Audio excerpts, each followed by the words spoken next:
السلام علیکم گائز، کیسے ہو آپ سب لوگ؟ امید کرتی ہوں آپ سب ٹھیک ہوں گے، خیریت سے ہوں گے۔ تو آج ہم پیر کامل کی ایپیسوڈ 13 ریڈ کرنے والے ہیں۔ چیپٹر 3 ہے، اور میں آپ لوگ کو یہ بھی کہنا چاہتی ہوں کہ پتہ نہیں آپ لوگ مجھے کتنے لوگ میرے چینل پہ وزٹ کر رہے ہیں۔ پلیز جو بھی میرے چینل پہ وزٹ کر رہے ہیں مجھے سپورٹ کریے۔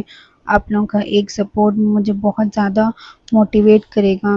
ابھی اسی وقت میں بہت ڈی موٹیویٹ ہو کے ہوں، کیونکہ ویوز نہیں آ رہے ہیں۔ پچھلے 2 ڈیز سے میں نے اپلوڈ بھی نہیں کیا تھا، بٹ آج میں کر رہی ہوں۔ پلیز سپورٹ کریے انشاءاللہ۔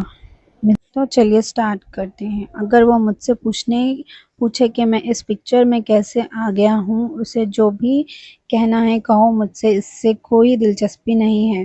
مجھے صرف اس مصیبت سے نکلنا ہے۔ اس نے کہا، کیا تمہیں بہتر نہیں لگے گا کہ تم خود سے بات کر لو؟ سالار نے کہا، میں نے تمہیں بتایا ہے کہ ابھی وہ کال نہیں اٹھا رہا، اور شاید مجھے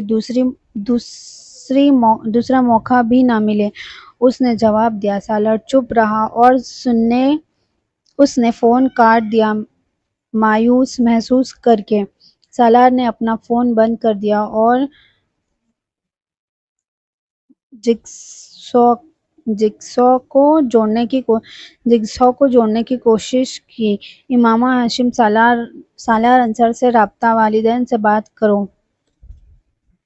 زبردستی کی شادی۔ اس نے امامہ سے نہیں پوچھا تھا، لیکن اس نے اس کے رشتے کو سمجھنے کی کوشش کی۔ یہ دلچسپ تھا کہ امامہ جیسی لڑکی اس طرح کے معاملات میں شامل ہو سکتی تھی، اور سالار کے لیے اس کی نفرت کے باوجود وہ اس کی مدد مانگ رہی تھی۔ یہ عورت کیا کرنے کی کوشش کر رہی ہے؟ مجھے استعمال کرنے کی کوشش کر رہی ہے، یا پھر مجھے پھنسانے کی کوشش کر رہی ہے؟ اس نے سوچا۔ وہ پیچھے مڑ کر لیٹ گیا اور نیند کی کوشش کی، لیکن اس کو نیند نہیں آئی۔ اس نے وسیم اور اس کے پریوار کو کچھ سالوں سے جانتا تھا، اور امامہ کو بھی کبھی کبھی دیکھا تھا، لیکن کبھی بھی گہرائی سے اسے نہیں دیکھا تھا۔ اس کو اس کے بارے میں زیادہ نہیں پتا تھا۔ اپنے پریوار کے مقابلے میں وسیم کے پریوار تھوڑا پرانی روایت رکھتا تھا، اس لیے وہ ان کے گھر اتنی آسانی سے نہیں جا سکتے تھے جتنی وہ دوسرے دوستوں کے گھر جا سکتے تھے۔ اس کو اس بات سے کوئی فرق نہیں پڑتا تھا، کیونکہ اس نے سمجھا کہ لوگوں کو اپنے روایات ہوتے ہیں، لیکن اس کو امامہ کے جذبات اور مزاج کا کچھ اندازہ تھا۔ مگر امامہ کی کال نے اسے چونکایا، اور وہ بے چینی سے ادھر گیا۔ امامہ اپنے کمرے میں واپس آئی اور بیٹھ گئی۔ اس سے محسوس ہو رہا تھا کہ اس کے پیٹ میں الجھن ہے۔ اس کی زندگی کچھ گھنٹوں میں پلٹ گئی تھی۔ رات بھر اس نے نیند نہیں کی۔ وہ ناشتے کے لیے باہر نہیں آئی۔ اس کی بھوک غائب ہو گئی تھی۔ اراؤنڈ 10 بجے اس نے کار کی آوازیں سنی جو پورچ سے نکل گئی۔ اس کے ابو اور بڑے بھائی ان کے دفتر چلے گئے ہوں گے۔ اس نے ان کے جانے کا انتظار کیا۔ ہاشم مبین کے روانہ ہونے کے بعد آدھے گھنٹے کے بعد ہی اس نے کمرے سے نکلنا شروع کیا۔ ان کی امی اور بھابھی لاؤنج میں تھی۔ امامہ نے فون لینے کے لیے ہاتھ بڑھایا، لیکن اس کی امی نے آواز دی، تمہارے ابو نے کہا ہے کہ تم فون نہ استعمال کرو۔ میں عزت کو کال کر رہی ہوں۔ امامہ اپنی امی کو دیکھتے ہوئے بولی۔ پہلی رات کی وہی بیکار باتیں اسے بتاؤ گی؟ اس کی امی نے جواب دیا، میں تمہارے سامنے ہی اس سے بات کر رہی ہوں، مجھے بولنے دو۔ اگر کچھ غلط کہا تو تم کال کاٹ سکتی ہو۔ امامہ کی آواز اسٹیبل اور شانت تھی۔ اس کے اطمینان اس کی امی کو راحت پہنچا رہی تھی۔ امی نے نمبر ڈائل کیا، لیکن یہ عزت کا نمبر نہیں تھا۔ جو شخص فون اٹھایا وہ جلال تھا۔ امامہ کے جسم میں ایک درد بھرا جذبہ دوڑ گیا۔ ہیلو یہ امامہ ہیں۔ اس نے پرسکونی سے کہا، عزت کا نام نہ لیا۔ تم نے مجھے بنا بتائے اسلام آباد کیوں چھوڑا؟ میں نے ہاسٹل جا کر تم سے ملنے کی کوشش کی، جلال نے کہا۔ میں کل اسلام آباد آئی تھی عزت، اس نے جاری رکھا۔ عزت تم کس سے بات کر رہی ہو؟ جلال حیران تھا۔ بابا نے کل رات بتایا کہ شادی کی تاریخ طے ہو گئی ہے۔ جلال کے لیے یہ جیسے کہ بجلی کا جھٹکا تھا، لیکن امامہ نے شان سے بات کرنا جاری رکھا۔ مجھے پتہ کرنا ہے کہ تم نے اپنے والدین سے بات کی ہے یا نہیں۔ میں کسی اور سے شادی نہیں کرنا چاہتی، اسی لیے ان سے بات کرو اور مجھے بتاؤ۔ اس نے کہا۔ میں نہیں کر پایا۔ جلال کو اچانک یہ سمجھ آیا کہ امامہ کے آس پاس کوئی ہے، یہی وجہ تھی کہ اس نے اسے عزت سمجھ لیا۔ میں ان سے بات کروں گا۔ تم مجھے کب کال کرو گی؟ تم ہی بتاؤ کب؟ اس نے کہا۔ کل کال کرنا۔ شادی کی تاریخ کیا ہے؟ اس کی آواز میں پریشانی تھی۔ اسے تاریخ کا پتہ نہیں تھا، لیکن اس نے اسے یہ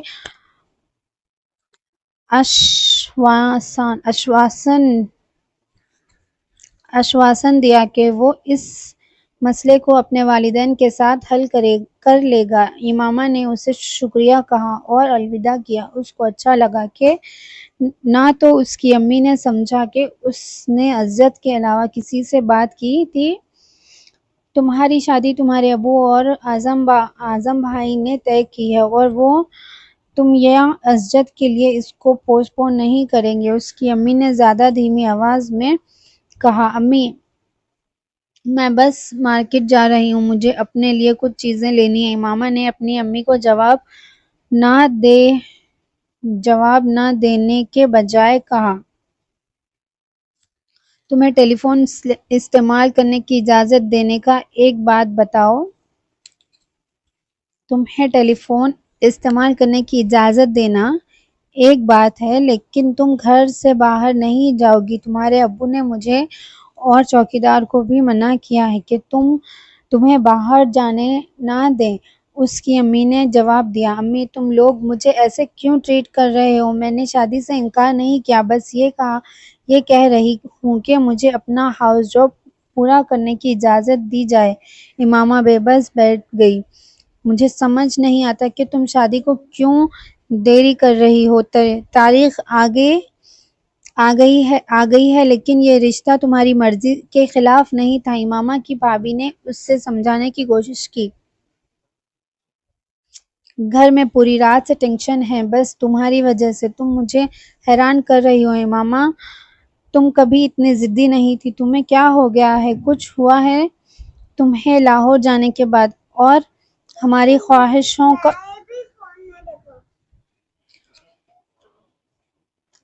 خواہشوں کا کوئی اثر نہیں ہوگا، یہ بتا دوں۔ تمہارے ابو کا فیصلہ ہو چکا ہے، اس کی امی نے اضافہ کیا۔ مگر کم از کم تمہیں ان سے بات کرنے کی کوشش تو کرنی چاہیے تھی۔ امامہ نے اعتراض کیا۔ کیوں؟ اگر کوئی چیز منظور نہیں تھی تو میں نے ضرور بات کی ہوتی، لیکن ایسا کچھ نہیں تھا، اس کی امی نے جواب دیا۔ غصے میں امامہ اپنے کمرے میں واپس چلی گئی۔ غیر خصوصیات سے سالار دیر سے اٹھا۔ جب اس نے وقت دیکھا تو اس نے کالج نہ جانے کا فیصلہ کیا۔ اس کے والدین کراچی میں تھے اور وہ گھر پر اکیلا تھا۔ وہ ٹی وی دیکھ رہا تھا جب نوکر اس کا ناشتہ لایا۔ اسے کچھ یاد آیا اور اس نے نوکرانی نصیرہ کو بلایا، جو تھوڑی دیر میں آ گئی۔ مجھے تم سے ایک کام ہے، اس نے آدھی عمر کی عورت سے کہا۔ تمہاری بیٹی وسیم کے گھر کام کرتی ہے، ٹھیک؟ وہ وہاں کس وقت جاتی ہے؟ سالار نے ریموٹ کنٹرول نیچے رکھا اور اس کی طرف دیکھا۔ ہاں، وہ وہاں ہے، وہ ابھی وہاں ہے۔ وہ اس کی طرف تھوڑا حیران ہو کر دیکھتی ہے۔ کیوں، کیا ہوا؟ سالار صاحب، کچھ نہیں۔ مجھے بس یہ موبائل اسے دینا ہے، اس سے کہنا یہ فون امامہ کو دے۔ سالار نے آرام سے سیل فون پکڑایا۔ نصیرہ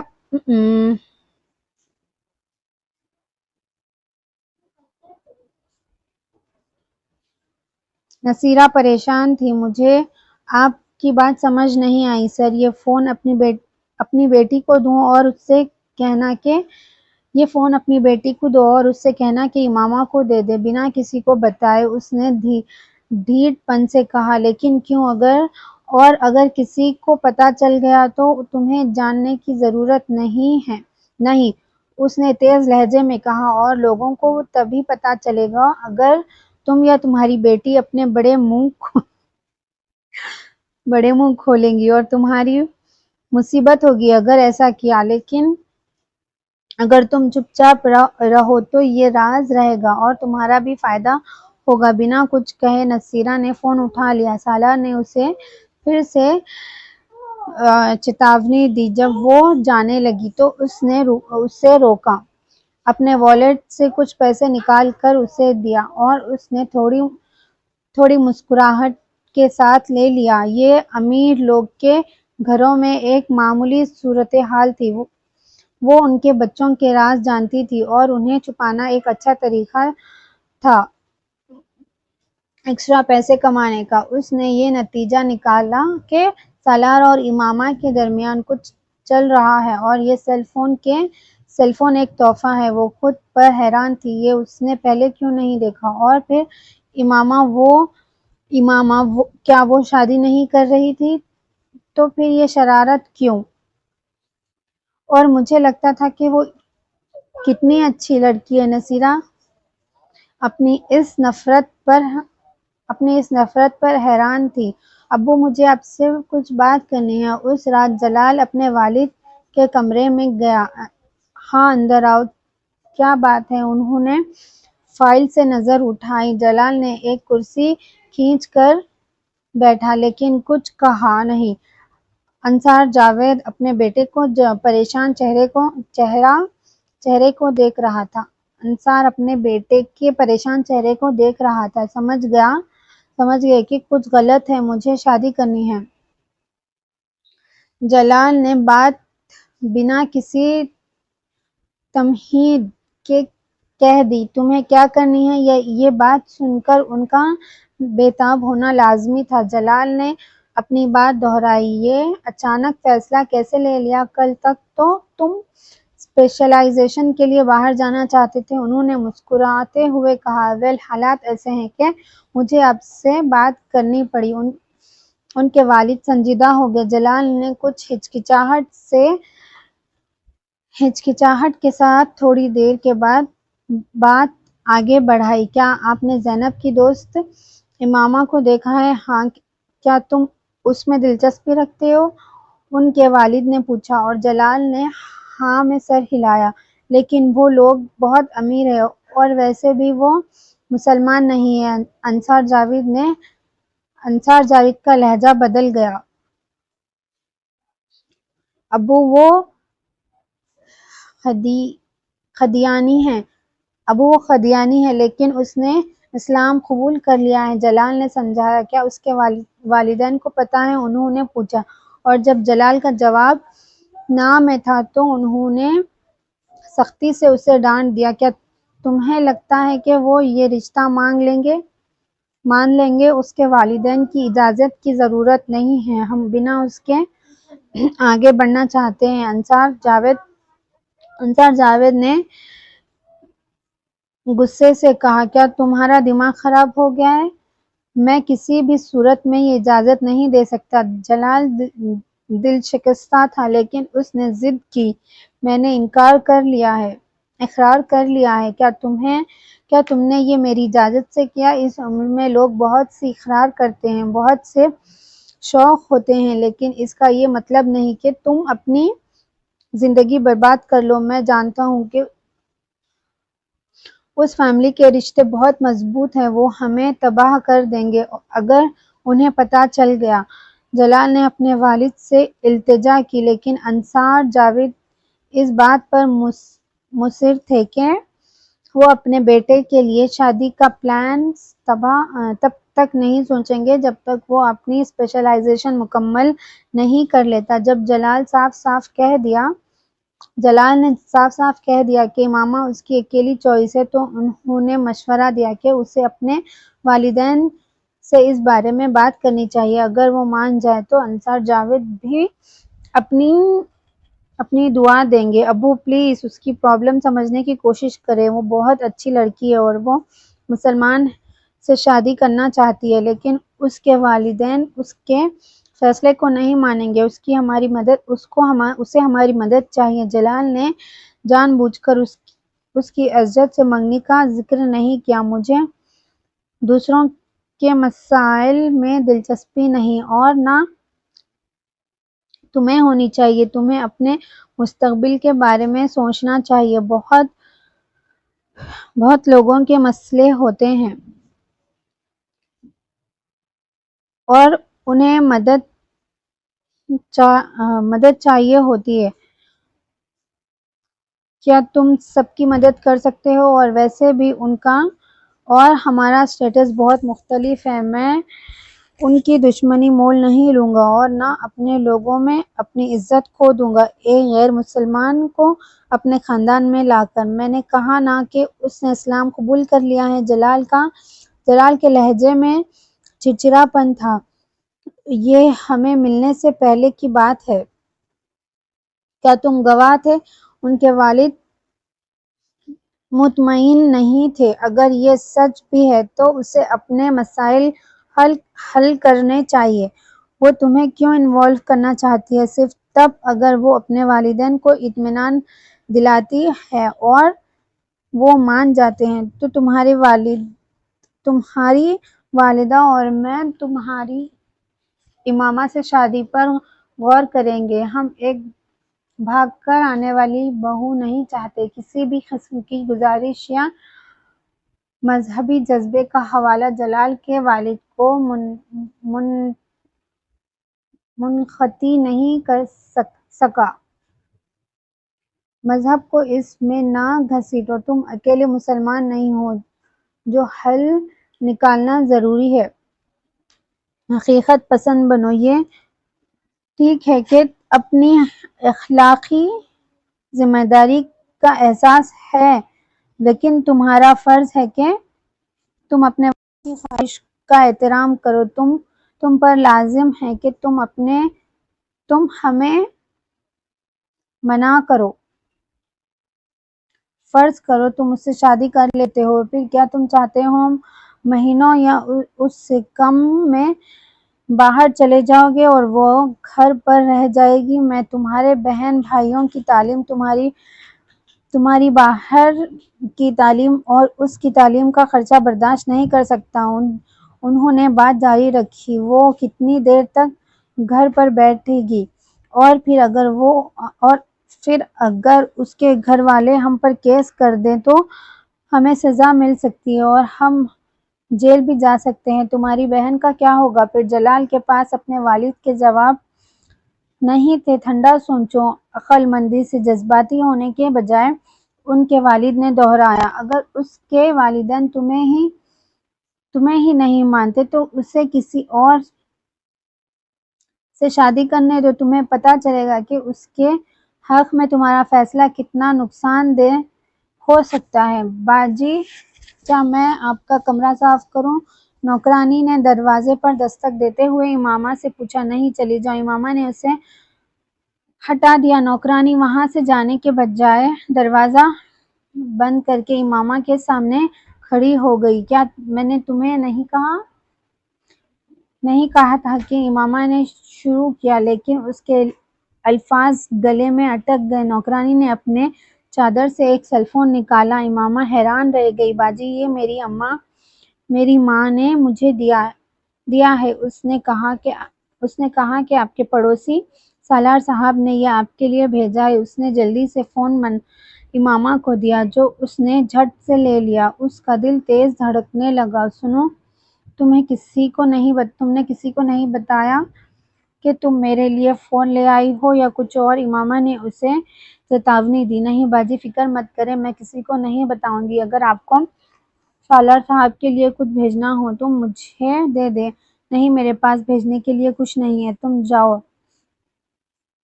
اس نے اپنے ہوش سنبھالتے ہوئے کہا۔ امامہ نے جلدی سے کمرہ بند کر دیا۔ جب نوکرانی چلی گئی بڑی فکر کے ساتھ اس نے فون ڈرائر سے نکالا اور جلال کا نمبر ڈائل کرنے لگی کیونکہ وہ اس سے تفصیل سے بات کرنا چاہتی تھی۔ جلال کی والدہ نے فون اٹھایا۔ بیٹا مجھے افسوس ہے کہ جلال گھر پر نہیں ہے اور وہ رات کو واپس آئے گا۔ تم زینب سے بات کر سکتی ہو کیا؟ میں اسے بلاؤں؟ نہیں شکریہ آنٹی، میں تھوڑی جلدی میں ہوں، میں بعد میں زینب سے بات کر لوں گی۔ میں جلال سے کچھ کتابیں مانگی تھی میں نے جلال سے کچھ کتابیں مانگی تھی اور ان کے بارے میں معلومات چاہیے تھی، میں پھر کال کروں گی، امامہ نے کہا اور پھر فون رکھ دیا۔ امامہ نے دوپہر کو کچھ نہیں کھایا، وہ رات کا انتظار کر رہی تھی جب جلال واپس گھر آیا اور وہ اس سے بات کر سکتی تھی۔ شام کو نوکرانی نے اسے بتایا کہ عزت کا فون آیا ہے۔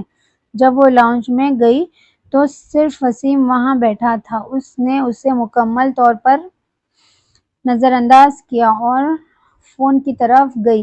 جب اس نے فون اٹھایا تو دوسری طرف سے عزت کی آواز سنائی دی۔ اسے غصہ آ گیا، حالانکہ اسے پتا تھا کہ اس میچ کو طے کرنے میں اس کے والد کا ہاتھ زیادہ تھا نہ کہ عزت کا۔ عزت اس کی خیریت معلوم کر رہا تھا۔ وہ غصے سے پاگل ہو گئی۔ عزت تم نے مجھے دھوکہ کیوں دیا؟ کیسا دھوکہ امامہ؟ شادی کی تاریخیں طے کرنا، تمہیں مجھ سے بات کیوں نہیں کی؟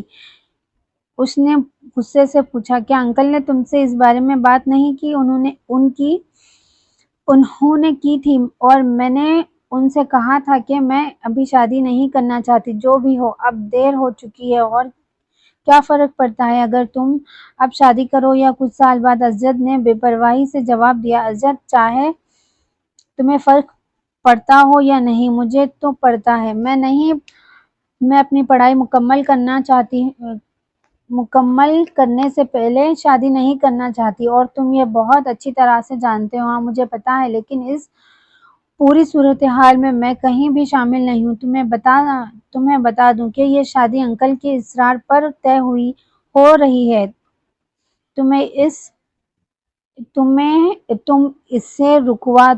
تم اسے رکوا دو۔ تم کیا کہہ رہی ہو امامہ؟ میں اسے کیسے رکوا سکتا ہوں؟ عزت نے حیران ہو کر کہا۔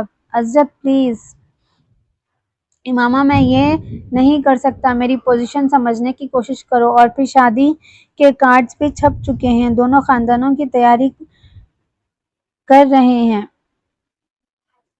اور امامہ نے اچانک فون کا ریسیور پٹخ دیا۔ امامہ نے پوری گفتگو میں مداخلت نہیں کی تھی، اس نے چپ چاپ سنا۔ لیکن جب امامہ نے فون رکھا تو وسیم بولا، تم بالکل بیکار میں اس پوری بات کا اتنا بڑا مسئلہ بنا رہی ہو۔ آخر تمہیں عزت سے شادی نہیں کرنی ہے تو پھر اپنے لیے پرابلمز کیوں پیدا کر رہی ہو؟ ویسے بھی بابا تم سے بہت ناراض ہے، میں نے تم سے تمہاری رائے نہیں مانگی، اپنے کام سے کام رکھو۔ تم نے مجھے بہت دکھ دیا ہے۔ ماما غصے سے اپنے کمرے کی طرف چلی گئی۔ اس شام بھی وہ اپنے کمرے سے باہر نہیں نکلی، لیکن وہ کھانا کھایا جو نوکر نے اس کے لیے لایا تھا۔ 11 بجے کے قریب اس نے جلال کو فون کیا جو خود ہی فون اٹھا لیا۔ شاید اسے اس کی کال کا انتظار تھا۔ کچھ چھوٹے سے مناسب باتوں کے بعد جلال سیدھا مدعے پر آئے۔ ماما تھوڑی دیر پہلے میں نے ابو سے بات کی تھی، جلال بولا۔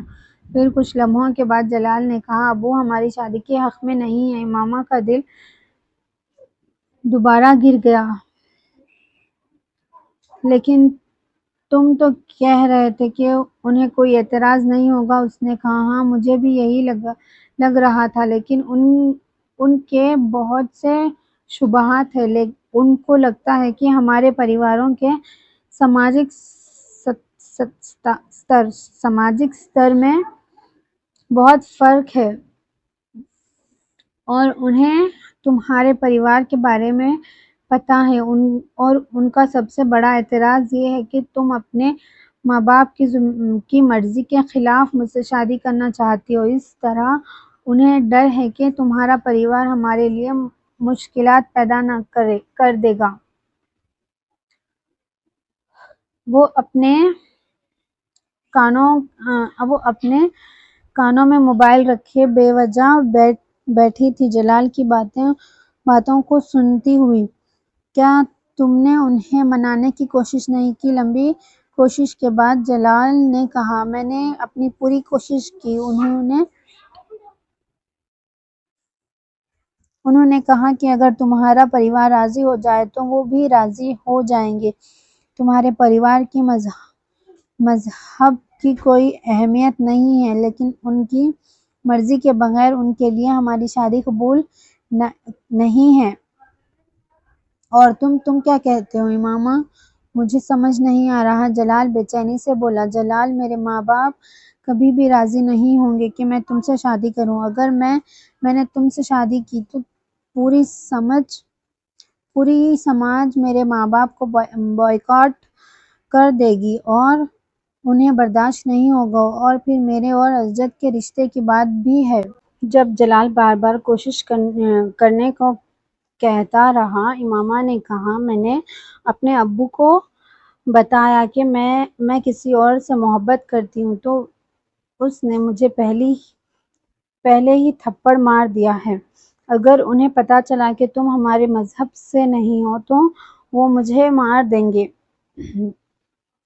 اس نے جلال سے گزارش کی کہ اپنے ابو کو پھر سے منانے کی کوشش کرے۔ جلال راضی ہو گیا لیکن بہت پریشان تھا۔ امامہ جلال سے بات کر کے مایوس ہو گئی تھی۔ اس نے کبھی نہیں سوچا تھا کہ اس کے ابو ان کی شادی کے خلاف آئیں گے۔ موبائل اپنے ہاتھ میں وہ سوچ میں ڈوب گئی۔ تیرے ابو نے اس بارے میں مجھ سے پہلے ہی بات کی ہے اور ان کا بالکل صحیح ہے۔ تمہیں اپنے آپ کو خطرے میں ڈالنے کا کوئی حق نہیں ہے۔ جلال کی ماں نے جب اس سے بات کی، میں سمجھ نہیں سکتا کہ کس بات سے اتنا خطرناک ہو گیا ہے، تم بیکار میں پریشان ہو۔ اس کا جواب دیا، جلال تم اتنے معصوم ہو کہ بے وقوفی کی حد کر دی۔ تمہارے ابو کو امامہ کے پریوار، خاندان اور ان کے بارے میں سب کچھ پتہ ہے۔ تمہیں کیا لگتا ہے کہ وہ تمہیں شادی کے بعد اکیلا چھوڑ دیں گے یا ہمیں تنگ نہیں کریں گے؟ جلال نے جاری رکھا، ہم شادی کو راز رکھیں گے، کسی کو پتہ نہیں چلے گا۔ میں اپنی اسپیشلائزیشن کے لیے چلا جاؤں گا اور پھر تھوڑی دیر بعد امامہ کو بلا لوں گا، اس نے کہا۔ تو یہ ایپیسوڈ یہاں پہ فنش کرتے ہیں۔ یہ ایپیسوڈ 13 تھی پیر کامل کی، اینڈ نیکسٹ ایپیسوڈ ہوگی 14 کی۔ اینڈ یار مجھے ویوز نہیں آ رہے ہیں، پلیز آپ لوگ مجھے ویوز ارینج کریں، کہیں سے پتہ نہیں اپنے فرینڈس کو ریکمینڈ کرے، کچھ بھی کرے، کیا بھی کرے یار، پلیز میری ہیلپ کرے، مجھے سپورٹ کرے۔ اینڈ پلیز میں آپ لوگوں کو مجھے خود اچھا نہیں لگ رہا ہے ایسے بولنا، بٹ پھر بھی آپ لوگ سے ہی کہوں گی نا میں، اور کس سے کہوں گی؟ پلیز یار ہیلپ کر دو، سپورٹ کر دو۔